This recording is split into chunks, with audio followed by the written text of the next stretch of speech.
Hey everyone, this is Kanchan here. Welcome to Lunch Junction again. Today we are going to see another topic of the first unit of psychology of B.Ed First Sem. So this topic is about the phases of teaching, right? So I'm going to start this topic now. And we all know teaching is a complex task, right? So to execute this complex task, you have to follow certain steps for it to be effective. So अगर हम teaching की stages देखेंगे या phases देखेंगे तो इसमें 3 phases आती हैं टीचिंग में, प्री एक्टिव, इंटरएक्टिव और पोस्ट एक्टिव। जो प्री एक्टिव फेज है वो प्लानिंग की फेज है। यहाँ पे प्लान किया जाता है कि क्या पढ़ाना है। इंटरएक्टिव फेज जो है वो इम्प्लीमेंटेशन की फेज है। आपने जो प्लानिंग करी है वो आप यहाँ पे इम्प्लीमेंट करेंगे, आप पढ़ाएंगे। सो एक्चुअल जो पढ़ाया जाता है वो इंटरएक्टिव फेज में होता है। And the last one is post active which is evaluation phase. So evaluation में आपने जो पढ़ाया है उसको आप इवैल्यूएट करते हैं कि बच्चे ने उसको समझा है या नहीं। हम हर एक स्टेज को एक एक करके देखते जाते हैं। So let's first start with the pre active. Pre active मतलब जब आप एक्टिव होने वाले हैं, जब आप पढ़ाने वाले हैं, उसके पहले की स्टेज, प्री उसके पहले की स्टेज। सो ये जो है एक्चुअली आप जब क्लासरूम में जा रहे हैं उसके पहले की फेज है। When you enter the classroom उसके पहले आपके दिमाग में क्या प्लानिंग चल रही है, राइट? सो ये प्लानिंग आप लेसन प्लान के फॉर्म में करते हैं। कुछ चीजें आप अपने माइंड में भी करते हैं कि आप इस तरीके से पढ़ाएंगे, आपके ऑब्जेक्टिव्स क्या है, आप क्या मेथड्स यूज करेंगे, किस सीक्वेंस में पढ़ाएंगे, क्या आपका आज कंटेंट होगा, आप किस टॉपिक को या किस सब टॉपिक को कितने मिनट्स देंगे, है ना? किस तरीके से आप बच्चों को ग्रुप करेंगे या आप क्या सोच रहे हैं, किस तरीके से आप पढ़ाएंगे। सो everything which you are planning in your mind and you are writing in your notebook in the form of a lesson plan comes in the pre-active phase. So यहाँ पे आप एक्चुअल पढ़ाई नहीं करवा रहे हैं, आप सिर्फ प्लानिंग कर रहे हैं। फिर हम जाते हैं इंटरएक्टिव। ये है एक्चुअल टीचिंग का फेज। यहाँ पे हम एक्चुअली पढ़ाई करा रहे हैं, ठीक है? यहाँ पे प्लान जो है वो एग्जीक्यूट हो रहा है, इम्प्लीमेंट हो रहा है। It starts as soon as you enter the class. तो सबसे पहले जब हम क्लास में एंटर करते हैं, कोई भी क्लास में, तो हम क्या करते हैं, हम देखते हैं कितने बच्चे हैं क्लास में, right?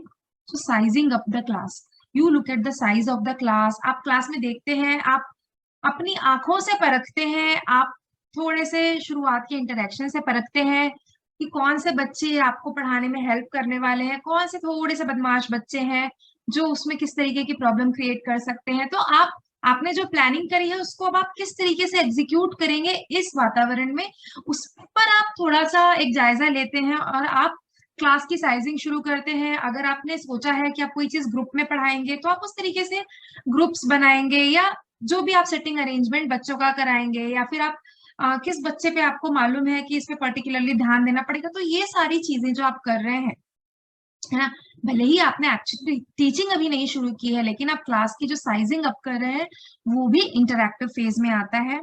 Then you try to know the learners. आप उनसे थोड़ा सा इंटरेक्शन करते हैं, बातचीत करते हैं, प्रीवियस नॉलेज के बारे में पूछते हैं, ताकि आपको पता चले कि उनका एंट्री बिहेवियर क्या है ना, कि वो क्या चीज जानते हैं इसके बारे में, आपको कहाँ कितने डीप में जाना पड़ेगा।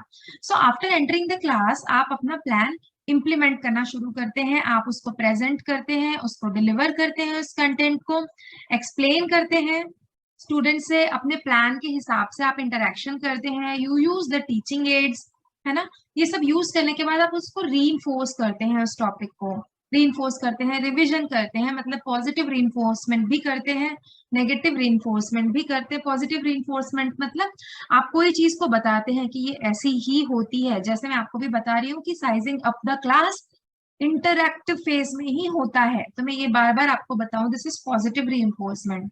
मैं आपको बताऊं कि आप जो प्लानिंग करते हैं वो इंटरएक्टिव फेज में नहीं होता है, प्लानिंग इंटरएक्टिव फेज में नहीं होती है, दिस इज नेगेटिव रीइंफोर्समेंट, है ना। तो ये जो है रीइंफोर्समेंट किया जाता है यहाँ पे। और यहाँ पे पीडीआर होता है। पीडीआर क्या है? Perception, diagnosis and reaction. So perception मतलब जब आपने कुछ भी चीज आप क्लास में एंटर किया आपने, तो आपने क्लास को परसीव कैसे किया, है ना? Perception of the atmosphere, perception of the students, perception of the level of their knowledge, आप ये सब करते हैं। डायग्नोसिस करते हैं आप क्लास का, मुझे कैसे पढ़ाना पड़ेगा, किस तरीके के इंटरेस्ट के बच्चे यहाँ पे हैं, किस लेवल ऑफ अंडरस्टैंडिंग के बच्चे यहाँ पे हैं, है ना? तो आप अपने इंटरेक्शन से डायग्नोज करते हैं, फिर आप पढ़ाते हैं। एंड रिएक्शन प्रोसेस, और आप बच्चों के रिएक्शन को गाइड करते हैं, है ना? हो सकता है उनका पहला रिएक्शन वैसा ना हो जैसा आप एक्सपेक्ट कर रहे हैं, बट आप रीइंफोर्समेंट से, अपनी टीचिंग से उनके रिएक्शन को एक रास्ता देते हैं, ठीक है? सो ये होता है इंटरैक्टिव फेज में। थर्ड है पोस्ट एक्टिव फेज। अब आपने पढ़ा लिया अपना टॉपिक अपनी प्लानिंग के हिसाब से, अब बारी आती है या तो आप ओरली पूछें, या आप क्वेश्चंस के फॉर्म में पूछें, या आप उनको होमवर्क दें, आप उनको लिखने बोले, या आप टेस्ट लें, या आप क्विज लें, किसी भी तरीके से जो आप इवैल्यूएशन करते हैं बच्चे का, वो होता है पोस्ट एक्टिव फेज। इस फेज में इवैल्यूएशन किया जाता है, और इवैल्यूएशन पे आधारित आपको इवैल्यूएशन से अपने पता चलता है कि कौन से एरिया में प्रॉब्लम है, किस क्वेश्चन में पर्टिकुलरली बच्चे गलती कर रहे हैं। So you find out the problematic areas and according to that you may have to change your strategy. So ये भी क्वेश्चन आता है कि जो स्ट्रेटेजीज है वो किस फेज में बदली जाती है, पोस्ट एक्टिव। आपने एक बार पढ़ा लिया, उसको इम्प्लीमेंट कर लिया, फिर आपने इवेल्युएट किया, तो आपको पता चला कि शायद इस जगह पे थोड़ी कमी रह गई थी, इसको मैं इस तरीके से पढ़ाऊं तो ये ज्यादा अच्छे से बच्चों को समझ में आएगा। तो आप अपनी स्ट्रेटेजी को या प्लान को बदलेंगे, और अगली बार जब आप लेक्चर में जाएंगे तो उसको इम्प्लीमेंट करेंगे। सो ये है 3 फेजेस, बहुत इंपॉर्टेंट फेजेस हैं, बहुत इजी फेजेस हैं। Let's try to solve some question. पहला क्वेश्चन है प्री एक्टिव फेज के बारे में। प्री एक्टिव मतलब अभी तक हमने क्लास में एंटर नहीं किया है, तो एक्शन एंड रिएक्शन की बात तो आती ही नहीं है, अभी इंटरेक्शन हुआ ही नहीं है। रीइंफोर्स भी अभी हम नहीं करेंगे क्योंकि हमने क्लास में एंटर ही नहीं किया है। Selection of most appropriate technique of evaluation, evaluation की बात कहाँ से आती है जब अभी तक पढ़ाना ही नहीं शुरू किया है। सो सही आंसर इसका होगा define the educational AIIMS.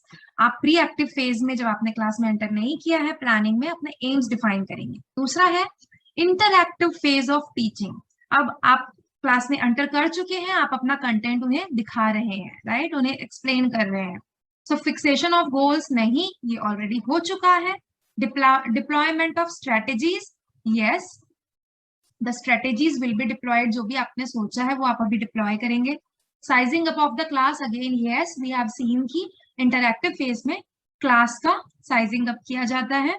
Decision making about the subject matter, ये नहीं होगा क्योंकि डिसीजन मेकिंग जो है वो पहले ही हो चुकी है। Third, in which phase of the teaching the knowledge is given to the student is evaluated. Now evaluation जैसे ही आया हमें समझ जाना चाहिए कि सबसे last phase which is post active, right? So post active phase में evaluation होता है। Pre active phase of teaching includes, अब प्री एक्टिव फेज में मतलब आपने क्लास में एंटर नहीं किया है तो क्या हो रहा है उस टाइम पे, क्या हो रहा है, फीडबैक एंड रीइंफोर्समेंट नहीं। Sizing up of the class, not at all, आपने क्लास में एंटर किया ही नहीं है। Presentation of stimuli, no, not possible, because you cannot present anything unless you have the students in front of you. Decision about the strategies of teaching, yes, आप teaching की strategies को plan करते हैं pre-active phase में। Next question, which of the following activity is considered in the post-active? Post-active मतलब पढ़ाना बढ़ाना सब हो चुका है, planning करके आपने पढ़ा लिया है, अब आप evaluation कर रहे हैं ना। तो distribution of teaching strategies, no, you are already done with it. Changing the strategies in terms of evidences gathered, आपको अगर याद हो तो मैंने यहाँ पे बताया था पोस्ट एक्टिव फेज में आप इवैल्यूएशन करते हैं, प्रॉब्लमेटिक एरियाज फाइंड करते हैं और स्ट्रेटेजीज को चेंज करते हैं। So yes, this happens in the post active phase. So this is correct. जो आपने एविडेंसेस गैदर किया इवैल्यूएशन से, उसके बेस पे आप अपनी स्ट्रेटेजीज बदलेंगे। Diagnosis of the learners, no, हमने देखा था PDR, perception, diagnosis and reaction, ये सब इंटरएक्टिव में होता है। Sequencing the elements of the content, again ये तो प्री एक्टिव है, ये प्लानिंग है। So I think we are done with this topic in very short. I hope it has helped you, and please like, comment, share and subscribe, and we will meet in the next session. Thank you. Bye bye.